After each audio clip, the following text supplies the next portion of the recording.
Indian cinema अपने लो पर है। ये स्टेटमेंट इस बात से क्लियर हो जाती है कि कितनी चीप और वल्गर आइटम सॉन्ग्स के जरिए ऑडियंस को लुभाने की कोशिश की जा रही है।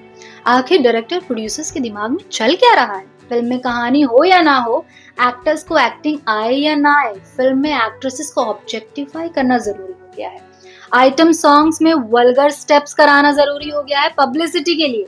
फिल्म की बात हो या ना हो, ऐसे गानों की चर्चा जरूर होगी। ये बात आजकल प्रोड्यूसर्स को खूब समझ आ गई है। इन दिनों उर्वशी रौटेला के आइटम सॉन्ग की खूब चर्चा हो रही है, दाबेड़ी दिबेड़ी, जिसमें वो 64 साल के बालाकृष्ण नंदमुरी के साथ डांस कर रही हैं। और इस गाने के स्टेप्स इतने खराब हैं और इतने चीप हैं कि बालाकृष्ण और उर्वशी के अलावा ये आइटम सॉन्ग शायद ही किसी को पसंद आया होगा। इस गाने के नीचे एक भी पॉजिटिव कमेंट आपको देखने को नहीं मिलेगा, लेकिन ये पहली बार नहीं है जब इस तरह के स्टेप्स या आइटम सॉन्ग ने सोशल मीडिया पर बज़ बनाया हो और हीरोइंस को ऑब्जेक्टिफाई किया हो। आखिर कैसे इंडियन सिनेमा चिकनी चमेली शीला की जवानी इतने क्लासी डांस नंबर से दाबिड़ी दिबड़ी मेरे महबूब जैसे आइटम सॉन्ग्स पर आ गया है? लोगों को यही पसंद आ रहा है या ये सब लोगों को परोसा जा रहा है, फीड किया जा रहा है?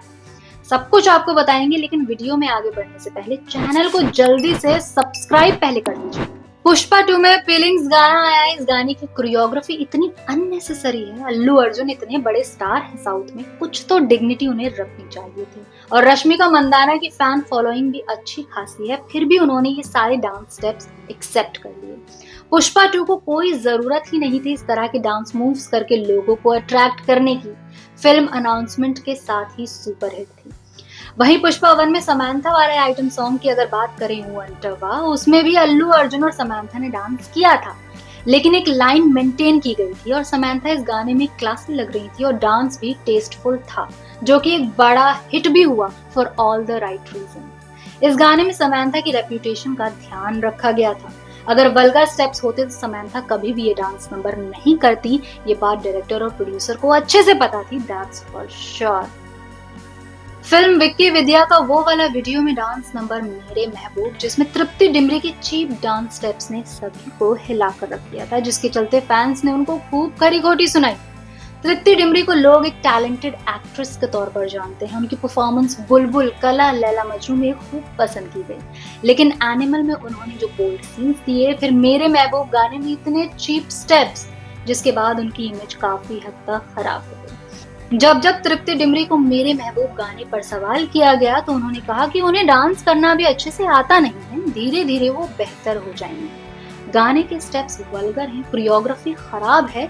इस बात को डिफेंड करने के लिए उन्होंने अपने ऊपर ही ब्लेम ले लिया था, जो कि सही नहीं। अब जरा इन सब गानों को जिसने पीछे छोड़ दिया, उस गाने की बात कर लेते हैं।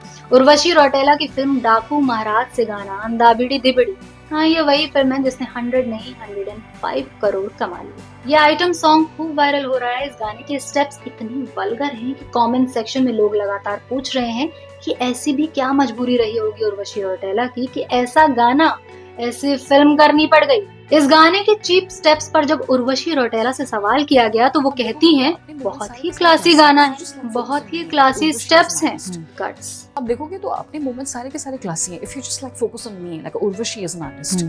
वहीं अगर हम बात करें आजाद फिल्म के उई अम्मा गाने की, जिसमें राशा थडानी ने परफॉर्म किया है, डांस नंबर में कोरियोग्राफी डिसेंट है, लेकिन एक ग्रोन अप एक्ट्रेस से ये गाना कराना चाहिए था। 18 साल की लड़की से ये गाना करवाना एकदम एथिकल नहीं है। वो 12th के एग्जाम दे रही थी जब ये आइटम सॉन्ग राशा कर रही थी। राशा रवीना टंडन की बेटी। राशा को चलो इतनी समझ नहीं होगी, लेकिन रवीना को भी कोई दिक्कत नहीं हुई, यही सोचने वाली बात है। नौरा फतेही के डांस नंबर्स की अगर बात करें तो डांस मूव्स उनके गाने में भी एक्सट्रीम ही होते हैं, लाइक गर्मी सॉन्ग का वो स्टेप जो कि वल्गर ही लग रहा था हर तरफ से। एक वक्त था जब डांस नंबर सिर्फ डांसर्स किया करती थी जिन्हें डांस अच्छा आता था। आइटम सॉन्ग्स में एक्ट्रेसेस नहीं होती थी, जैसे मुन्नी बदनामी मलाइका, देखता है तू क्या में राखी सावंत, साकी साकी गाने में कोई ना मित्रा।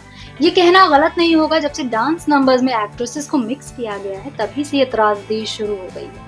शुरुआत अगर देखी जाए असल मायनों में कटरीना कैफ से ही ये सिलसिला शुरू हुआ है। जब उनका शीला की जवानी सॉन्ग आया, उससे पहले हीरोइन आइटम सॉन्ग्स में रेयर ही दिखाई देती थी, लेकिन शीला की जवानी, चिकनी चमेली के बाद से आइटम सॉन्ग्स हीरोइंस का अपने डांसिंग टैलेंट को दिखाने का एक जरिया बन गया।